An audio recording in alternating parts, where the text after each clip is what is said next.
US American Embassy in Vienna is one of our big supporters, and I thank them too. Thank you, Roberta. Like I said earlier, our project, which is centered at the Center for Inter-American Studies, is titled Entrepreneurship, Styria Meets the USA. And it's designed to bring an American studies perspective and more generally a humanities point of view to a topic area where they are more often than not absent. And since American entrepreneurship continues to be the gold standard that entrepreneurs from all over the world try to imitate and transplant across borders, we think that as American studies scholars, we can bring a number of valuable and useful insights to the table by way of intercultural translation work. When people think and talk about successful American entrepreneurs nowadays, the same few names usually come up over and over again. Steve Jobs, Jeff Bezos, Elon Musk, for instance, or Mark Zuckerberg, for instance. But the American entrepreneurial spirit is as American as apple pie. We find it practiced in all corners of the multicultural mosaic that is the United States. 2 weeks ago, we had a guest lecture on the African-American entrepreneurial spirit, and today James Forsher will speak to the Jewish-American entrepreneurs who were instrumental in making Hollywood what it is. And it's appropriate then that the month of May is also Jewish-American Heritage Month. It's always a pleasure to introduce a distinguished speaker, and it's twice the pleasure when he's also a good friend and frequent collaborator of a number of years by now. Dr. Forsher is a retired academic who taught at Florida State University, Temple University, and the Seattle Film Institute, among others. He's the author of a number of books, such as The Community of Cinema, How Cinema and Spectacle Transformed the American Downtown, and his most recent book, Stock Footage and Everything Else Under the Sun, Using Archival Material to Make Your Good Film Great. He's a two-time Fulbright Specialist who taught at the University of Klagenfurt, where we met, and the University of Vienna. And next to his academic career, he's sort of wearing two hats today. Dr. Forsher has directed and produced films and television shows such as Hollywood Chronicles for the Discovery Channel and Lost Warriors for PBS. And most recently, he developed and narrated an ORF Kurt Langbein production about his mother, Elvis and das Mädchen aus Wien, that came out in 2017. So please give Jim Forsher a warm virtual welcome. And Jim, whenever you're ready, the floor is yours. Okay, I'm ready. Let me test my thing. Good. Okay, well, welcome everyone. I'm going to be talking about the Jewish American experience and what it was like at the turn of the last century. It's kind of a unique period in time where things came together and helped create several different industries, which we'll explore in the next few minutes. So we'll begin by the Jewish American experience going back to the beginning of America, which actually begins in the 1680s when a group of Jews came over to the US. And there was a very slow trickle of an exodus from mostly northern Central Europe during that period. But the Jews that did come over during that period actually got themselves into the culture and became big players no matter where they located. So for example, there's Chaim Solomon, who helped finance the Revolutionary War in the 1780s. And there was Judah Benjamin, 80 years later, who was a US Senator from Louisiana and became the Secretary of State under the Confederacy. So wherever they ended up, they were involved in the American political and economic infrastructure. But the big wave came in the 1850s, all the way to 1924. And when we say 1924, it's because that's when the US, the Congress had enough of all these immigrants, especially the Jews, and so they enacted immigration limitations legally and cut off the flow. But from 1850 to 1924, there was this huge flood from Northern Europe and from Russia, largely because there was very little economic opportunity, and the Jews heard that there was opportunity in America, and so that became really the reason many of these people came over. And it took a very tough boy, sometimes 3 weeks in steerage, to make it over to America. And some of the names that you may know, Levi Strauss, the jeans, who settled in San Francisco and created one of the most famous jean lines. Adolph Oakes created the New York Times. And then, of course, there was this whole group of people that got involved in media. And so that's what we're going to explore in the next few minutes. So what happened was they came at a time in the early 1890s when Thomas Edison was creating for America the kind of the beginning stages of the entertainment industry. And what he invented was both a camera and a projection unit and a penny arcade type of structure. He envisioned the whole slew of how this would work. The very first film that he produced was called Fred Ott Sneeze. In the 1890s, these were showed at penny arcades where you go to a little machine, put in a penny, rotate it, and see the guy sneeze. And they did many, many shows. And Thomas Edison, like the light bulb, thought he owned motion pictures. And that's going to be a big part of this story. So the next several years, he in fact did basically own, at least in America, the motion picture. And if you wanted to show any, you largely had to deal with him, or you had to go directly to Europe and get it from European producers, but then you couldn't show any American content.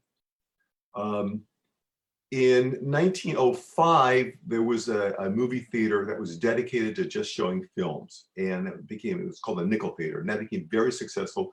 By 1908, thousands of these things were built around the world. It didn't take much to do a nickel theater. So the nickel theater, you needed a projector, and you needed some bales of hay and a dark room, and you were in business. So for a couple $100, you could be an entrepreneur. This attracted a lot of what we find is what would turn out to be our moguls in the next few years. They looked at this. There was no anti-Semitism that could stop them. Most Jews were limited from getting into any other industry that was established because they were Jews, and it was a very anti-Semitic country. And so the doors were closed, but no one was closing doors here. I mean, this is basically like, you want to get into business?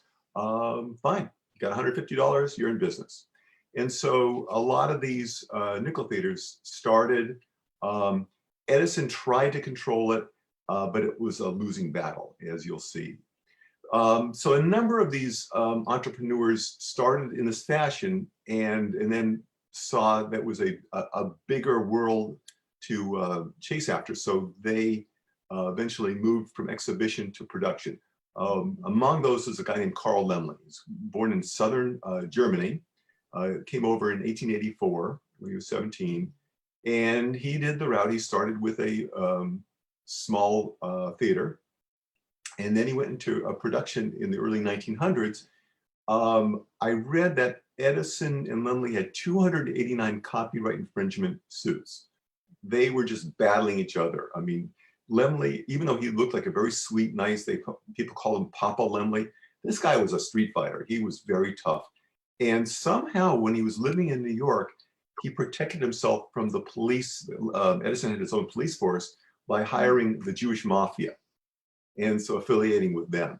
And at a certain point, he had enough, and he moved out to California, and he created what we now know as Universal Studios, actually in the same location it's at right now. And as far back as 1912, he not only was making films, but they actually even offered tours of this new industry. So he was a very, very interesting figure in this whole creation of the industry of motion pictures. Another group were the Warner Brothers. They were born in Poland, came over to Canada, then moved over to the United States. They also started exhibition in Pennsylvania. I think in 1905 or 1906 was their first theater, right after the Nickel Theater. They also realized there was more to do than show theater. So they sold their theater, moved to LA in 1918 and created their studio, first in Hollywood, and then they moved over to the Valley, and we now know it as Warner Brothers. William Fox was born in also Hungarian Empire, came over in the 1880s. He went on to Fox Studios, which became 20th Century Fox. What's kind of interesting about these people is they were tough. I mean, what drove them was they saw the big picture. They saw how popular films were. And so if they had the street fights to be able to stick to it, hire some talented people, get their films out, they can make money. And so that's kind of the common denominator among all these, including William Fox. But they also hated each other. And so, for example, William Fox and Louis B. Mayer had nothing but fights. Didn't matter that they were both basically from the same part of the world. They hated each other. So they were having this lawsuits and stealing stars from each other and whatever. Louis B. Mayer won. Louis B. Mayer is famous for Metro Goldwyn Mayer. He was born Lazar Mayer in Minsk, Russia, came to Canada and then to Boston, opened a vaudeville theater. And then, you know, he teamed up in the early 1920s with Irving Thalberg, who went on with him to create MGM, along with Samuel Goldwyn, who came over from Paramount. So Louis B. Mayer was a big player. He another street fighter. He survived everybody. He got rid of Goldwyn. Thalberg died on him. Got rid of Fox.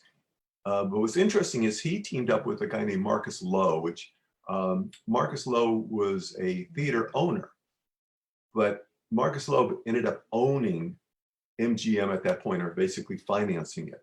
So there are all these very strange bedfellows. Marcus Lowe's son married our next mogul, which we're going to get to in a few minutes, named Adolph Zukor. So at one point, the family of Mayer and Zukor basically controlled most of Hollywood through Marcus Lowe, that connection. Anyway, it's a strange, you know, small family that was basically controlling the entire industry. Talk about exhibition for a moment. So exhibition, again, started very simply as these small little nickel theaters with little seats or hay and projector. But by 1905, when they started, it spread like wildfire because people saw they made a lot of money. I mean, you could fill a room, get the nickels, clear it within an hour, and repeat it. And so people were making hundreds of dollars a day.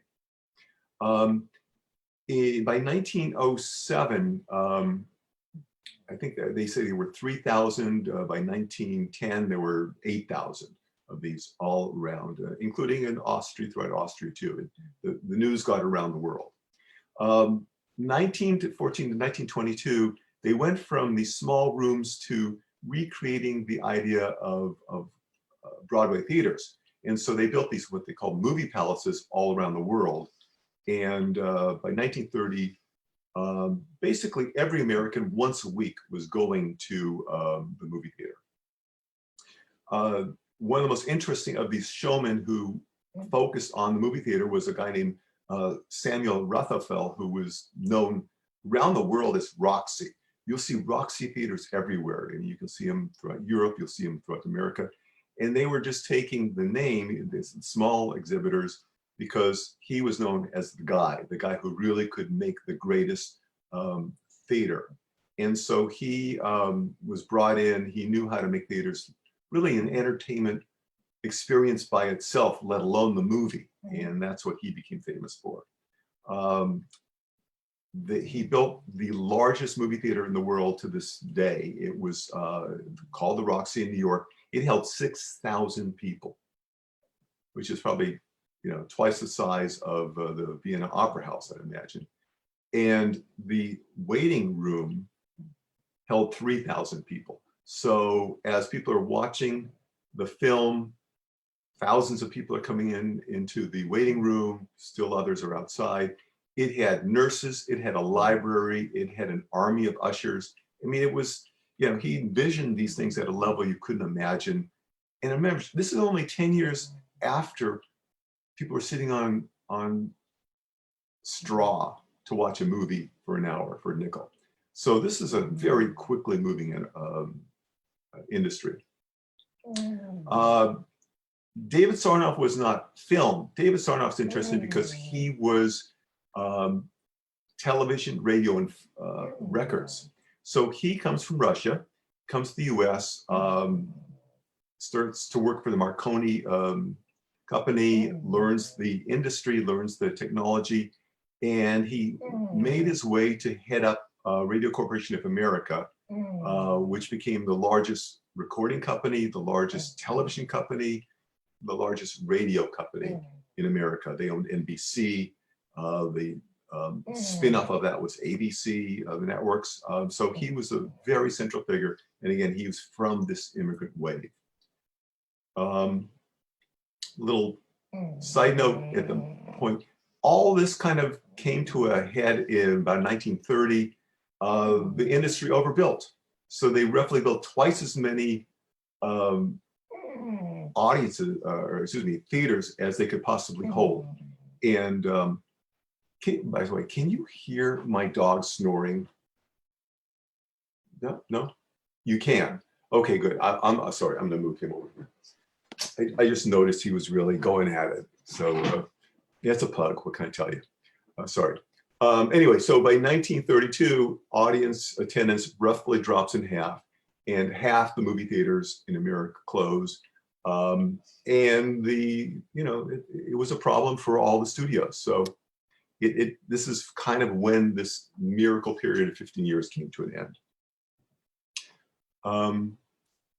So I want to talk about one mogul in particular. He's been someone who I've been dealing with for most of my life. I'll explain a little later why. Adolph Zukor. So Adolph Zukor is really, to me, one of the most amazing of all these moguls, and we'll explore his life in some detail here. He started Paramount Studios, but his journey was much more interesting than just starting a studio.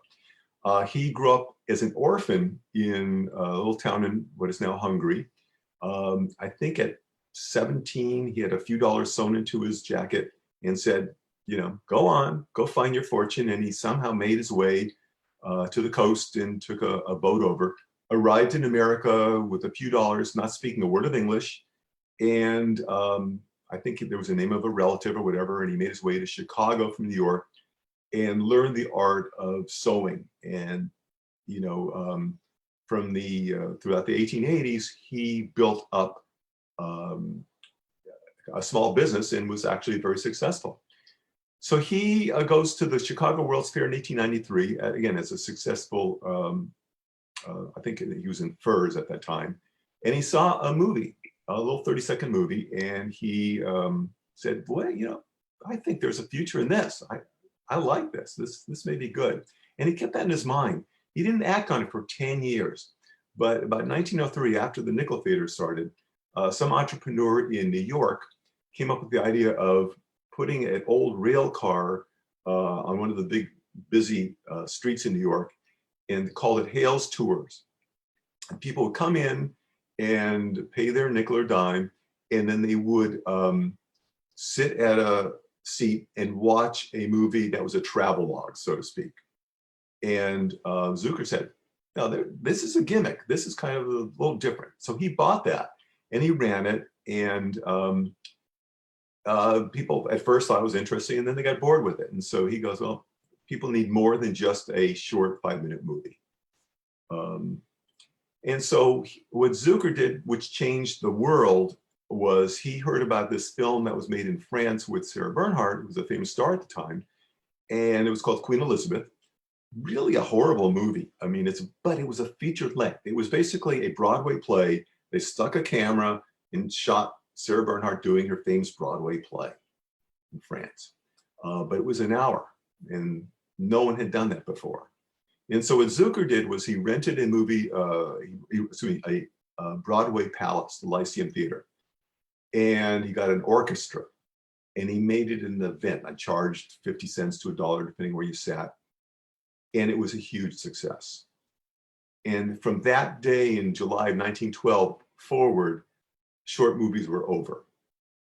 Movie palaces became the next thing to move towards.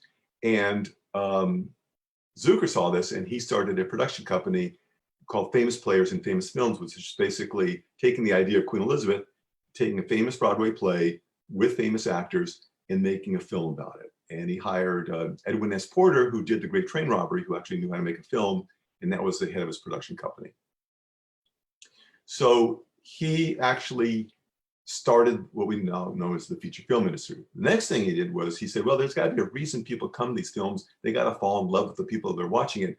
So he had an actress named Mary Pickford, who was working with G.W. Griffith at the time, and he realized she was a great talent and very cute, and people loved her. So he made her the first star. And so on the posters, it would say, you know, Orphans of the Storm, starring Mary Pickford. And that, he realized, became a draw for people to come in. And so not only did he start the feature film industry, he helped start the whole star system concept. By late 1918, 1919, he moves out to Hollywood. He sets up shop and he starts producing feature films as kind of an industry. He's also then going, well, you know, it's not just enough to make the films, we should probably own the theaters too. So the next thing you know is he's starting in the 1920s building the Paramount theater chain, which became thousands of theaters all over the place. And so he's making the films, he's controlling the talent, he's got exhibition, and this is all under him. He's also nurturing behind the scenes talent. So one of his directors was a guy named C.B. DeMille. C.B. DeMille would go on to be known as like the director. He was kind of the Steven Spielberg of his day. He would do 10 Commandments and all the Bible films and Cleopatra. And he made what they call the epics. So again, this was all under Paramount and Zukor at the time. And the concept of the blockbuster came from Paramount in this period. And again, they all fought each other. They all just hated each other and loved each other, and go figure. Here's a picture of Zukor. He's a second from the left with his partner Lasky, who's on the left. Zukor and Lasky lasted for about 15 years as a team, and then Zukor got rid of Lasky. Just to the right of Zukor is Samuel Goldfish. Well, Samuel Goldfish hated his Jewish sounding name. So at a certain point, he had a partner named Lou Selwyn. So he says Goldwyn. That doesn't sound Jewish. So he changed his name to Sam Goldwyn. Zukor and him hated each other. They just had bad blood from the beginning. So Zukor got rid of Goldwyn. Goldwyn went over to Mayer, and they started MGM, Metro Goldwyn Mayer. Well, Mayer and Goldwyn couldn't stand each other either. So Goldwyn left and started Goldwyn Pictures, and he had his own studio and did a lot of huge films for many years. Just to the right of Goldwyn is C.B. DeMille. And C.B. DeMille became, as I said before, the greatest director at Paramount and probably in Hollywood. And then to the right was, you know, you always have to have people you trust. That was the Zukor's brother-in-law, his wife's brother. And so he was a trusted figure, and Zukor could say, you know, do whatever, and he would do it.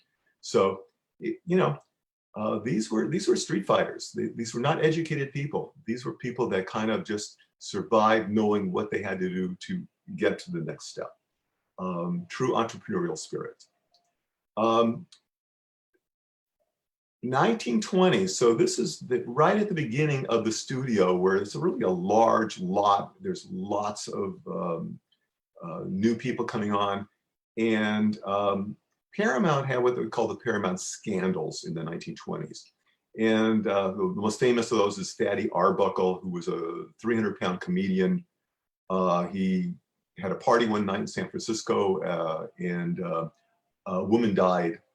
And the Hearst newspapers got hold of it and made it sound like Hearst, made it sound like Arbuckle raped this woman and killed her by sitting on her.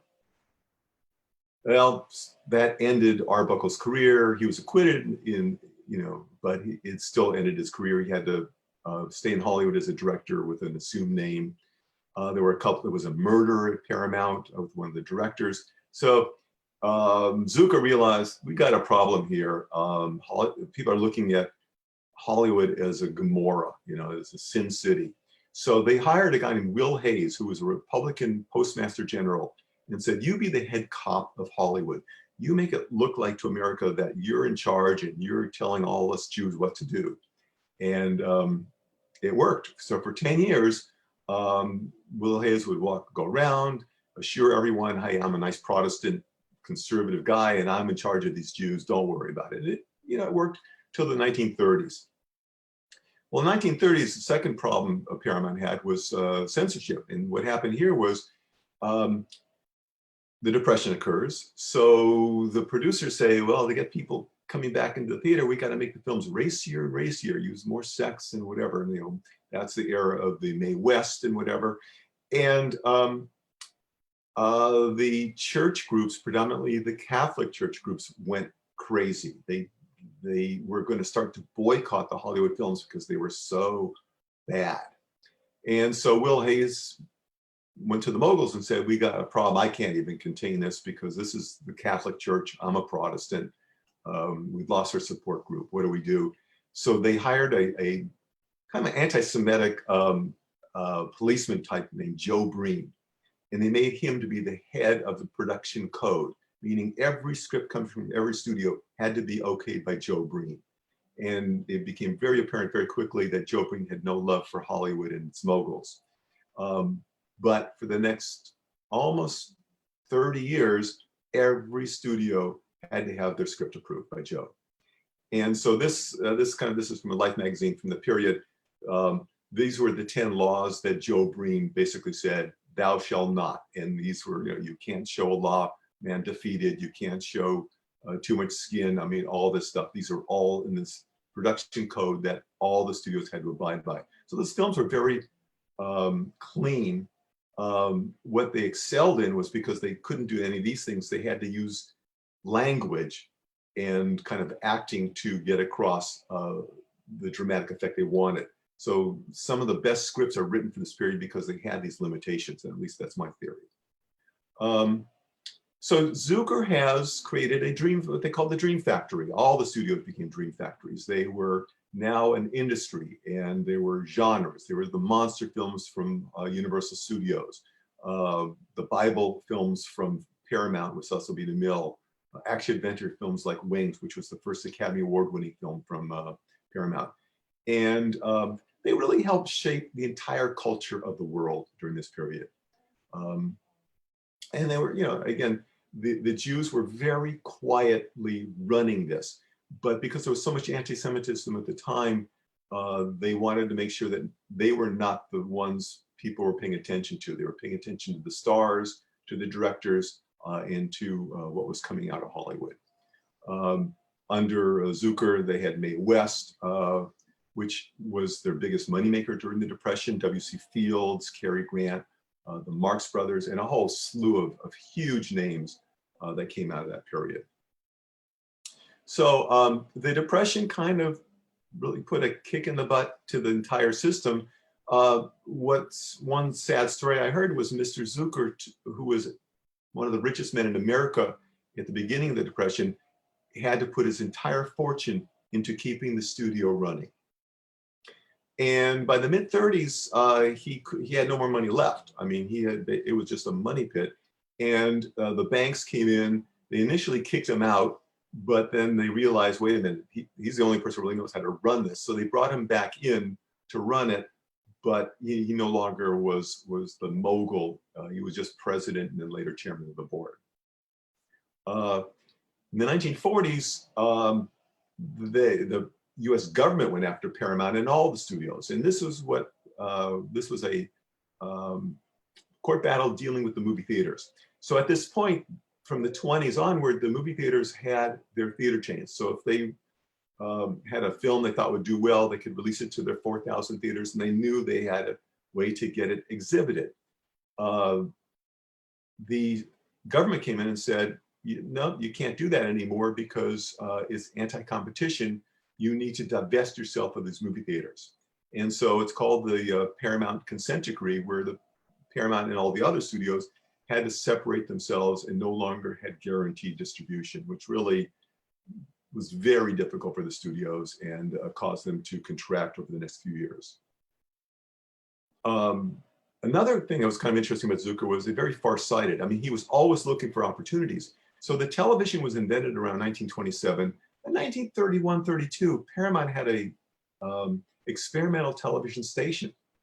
And I think Zukor saw that television was actually going to be introduced in the 30s.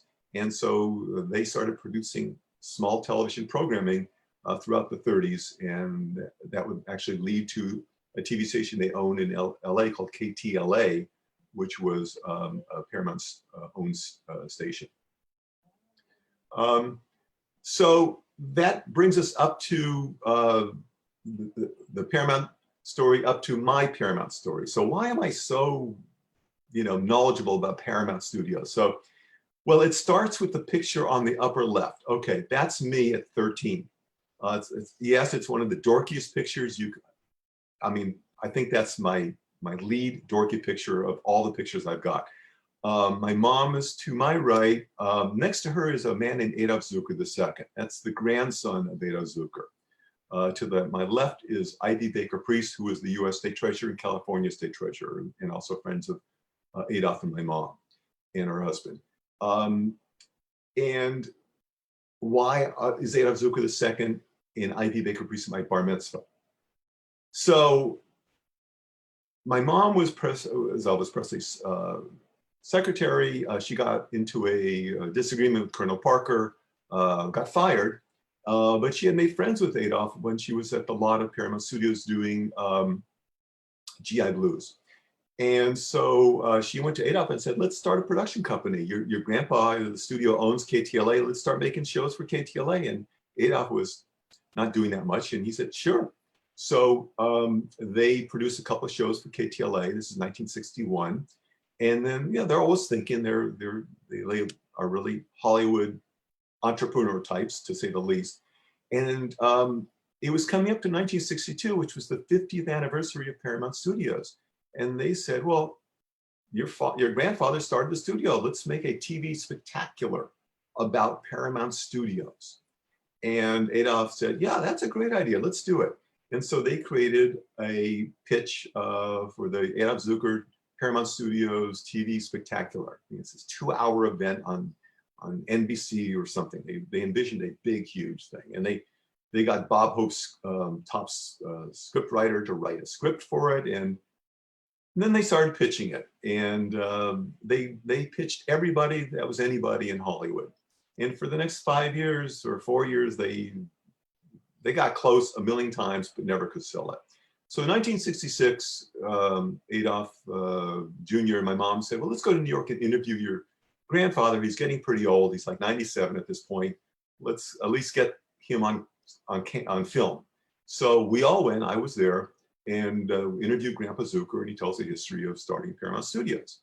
A couple years after that, 3 years after that, they end their production company. The film's sitting in the vault, and I'm starting college. And so I don't want anything to do with the film industry. I'm watching Adolph and my mom. At that point, I was so turned off to how unethical, immoral, how tough, especially for women. I was just watching. I even noticed as a kid that a lot of what my mom was going through was because she just was a woman, and they didn't accept women producers. And that was a hard thing. And I just thought it was so wrong. And Adolph Jr. was really the worst partner she could have. He loved making ideas. He didn't like to work. So that was a problem. Very sweet guy, but not the perfect partner. So I go to college, and I get out of college, and I obviously didn't realize that I had the bug. I wanted to make films. So my senior year at college, I make my very first film, which is another film that they handed me. And they said, well, you could make a film out of this Conrad Hilton interview. I said, yeah, everyone knows Hilton. So I did that, and Hilton had died that year, so I was able to sell it to television. And they said, and then here's the Grandpa Zukor interview. Why don't you do something with that? That could be really interesting. So after I did the Hilton interview and another film, I started making the Paramount story. I knew nothing about making film. I mean, this was really my first major film effort. But I understood the entrepreneur effort, and I understood the idea of having to take something small and build it up. So having taught a little, I went to UCLA and said, I'm making a film about Paramount. Why don't we have a bunch of students work on it? Wouldn't that be a great learning experience? So at the bottom, you're going to notice a LA Times front page article about me making the Paramount story. And I think in Jewish talk, you call that chutzpah. I mean, come on. So I have a bunch of students. We're making a story about Paramount. So what's funny, I think, to this day is Paramount Studios knew nothing about this. But I figured this was the way to get their attention. I get a call the next week. Hi, this is Paramount Studios, and we're here to help you to make your Paramount story. And I said, well, that's wonderful. So I started actually talking to a guy named John Gould, who's this wonderful vice president there. And he said, whatever we can do to help you. So me and my strange group of students made this half-hour film. We showed it on local PBS. No one will ever see it again. God awful. But we all learned was there was this wonderful story to be told here. This is incredible. And once I had the skills, which I had pretty much learned making this film, I could actually make the real Paramount story. So from there, I took this experience. I went to Atlantic Releasing Corporation, which had just done a film called Valley Girls, and their head of production, Jonathan Dana, and I said, let's do the Paramount story. This could be phenomenal. And he said, yeah, it really could be. I'll give you some money. So that was the opening to my very first film, and I was going to do it. And about 4 weeks into production, we talked. He says, well, why are you stuck to Paramount? Why not just do all of Hollywood in the golden age? And I said, yeah, that's probably a better idea. It would give us more to work with. That was 1983. So now I'm involved in making the Paramount story for 12 years. It's been part of my life. And for the next 20 years, I kept then trying to make this film. And long story short, 2019, Graz, Austria, I have this wonderful talk with the Graz Film Commission and the city of Graz. And I said, I want to make it, and we should make it here because this is a European story. This is about Zukor. This is about his exodus. And I was going to come over. I was going to open up the office. I was going to get further funding and finish this. I was all packed. I was all prepared. And then this stupid bug called COVID strikes. And there goes my teaching. And there goes, after 60 years, once again, the end of my Paramount story. So, yeah.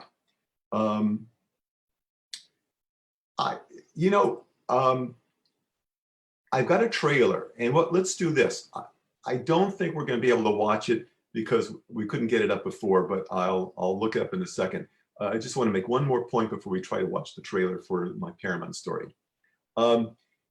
What's just as interesting as all the moguls was the children of the immigrants. So yeah, there were all those moguls that became entrepreneurs, but really the big story is all the children of the immigrants from that period who became part of the Hollywood story. And so this is just a minor list of some of the people that you may recognize that were the children of those immigrants. Woody Allen, Mel Brooks, Michael Douglas, Kirk Douglas, Carrie Fisher, who unfortunately just died a couple years ago, Lisa Kudrow, Mila Kunis, Peggy Lipton, River Phoenix, Natalie Portman, Joan Rivers, Steven Seagal, Walter Matthau. It's an unbelievable number of people who were the sons, daughters, or grandsons and granddaughters of this immigrant wave from the 1850s to 1924, who really reshaped Hollywood. And so it's a big, big story. We just touched on it a little. And then Zukor, I think, was maybe one of the most interesting ways to kind of bring that story alive. So let's try for 1 minute to see if I get the trailer to show you guys some video. And if not, we can open it for questions. So let's see what I can do. Okay, so. Okay,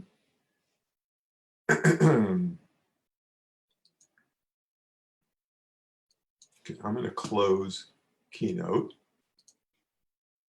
Okay. And there's Ruth. Okay. And I'm going to double click that. Okay. Can you see that? Can anyone see the trailer? No, not yet. Not yet. Okay. And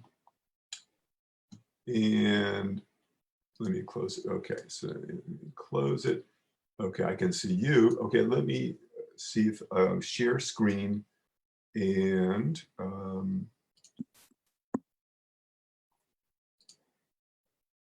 content from second camera, music of sound only, portion of screen. Let's try the portion of screen.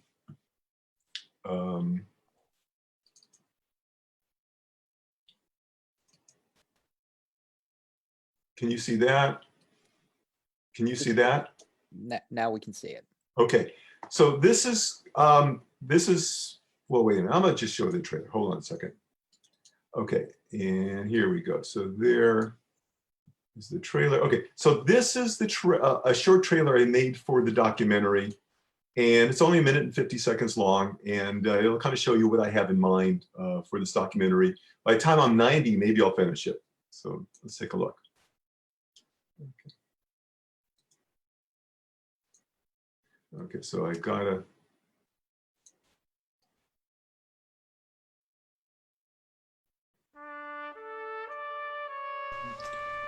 For a generation of filmgoers, every feature film from Paramount Studios began with this greeting.